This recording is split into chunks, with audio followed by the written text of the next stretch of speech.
Hi all, and welcome back to the channel. It's amazing but true, I haven't talked about Cyberpunk on this channel yet. I actually bought and finished the game originally on Xbox One when it came out, and it took me around 45 hours to finish. Since then, I bought it a second time. Yes, I'm one of those idiots, this time on PC, and I've started another playthrough. So, high time to finally talk about why I think it's an absolute must-play. Of course, I'll also go over some of the things I liked less.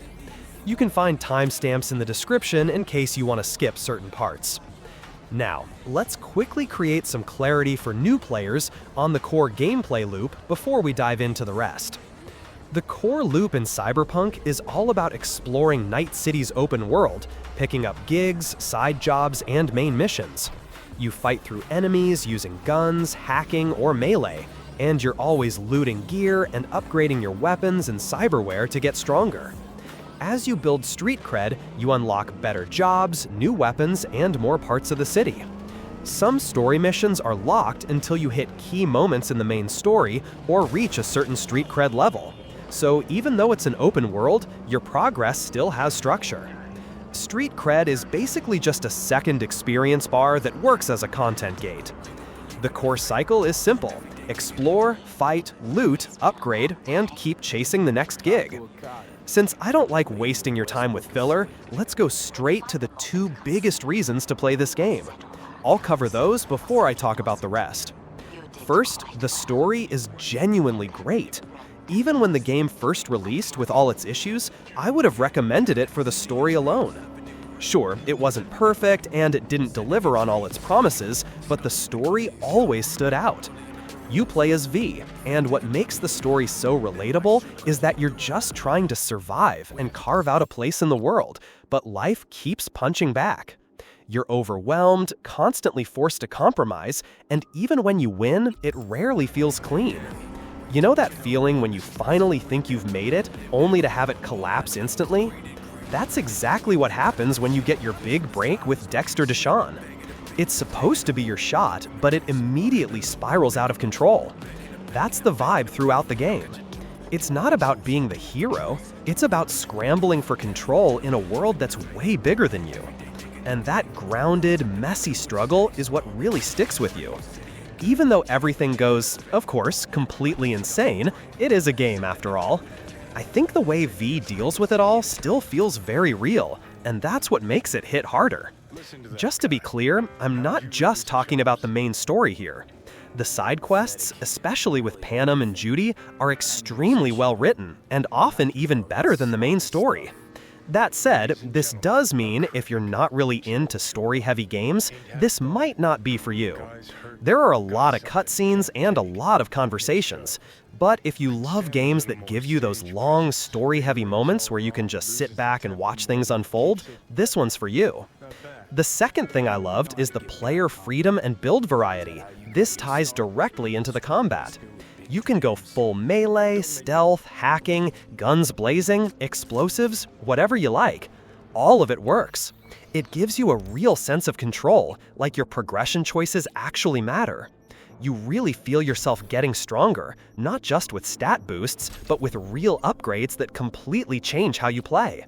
For example, one of my favorite builds was using a shotgun combined with mobility upgrades, so I could zip around from enemy to enemy at high speed. I mixed that with knife throwing, which can be upgraded to one-shot enemies from a distance. That build made me feel fast, powerful, and completely in control of every fight. Honestly, once you zip across the room and blast someone in the face, it's hard to go back. I'm mentioning this together with the combat because the fighting just feels good.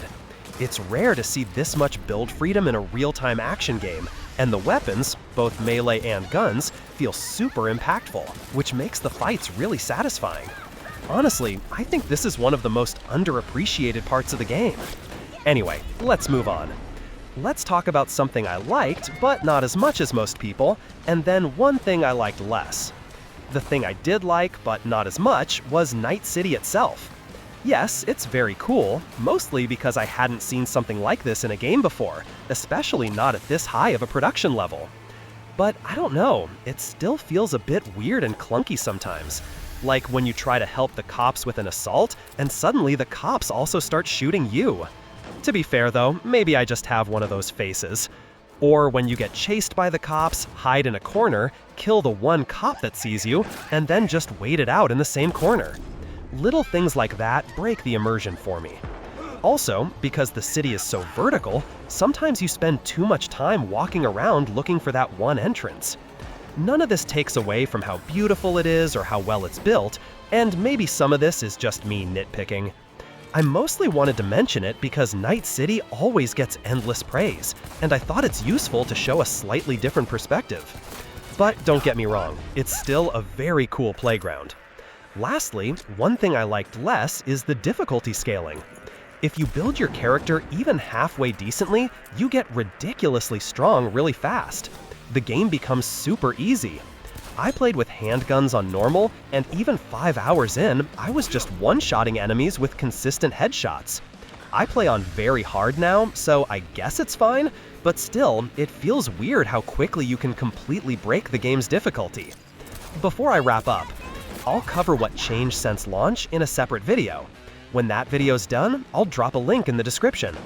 But just as a quick summary, they overhauled the police system, added proper vehicle combat, reworked skill trees and cyberware, fixed major bugs, and massively improved performance across all platforms, and a lot more.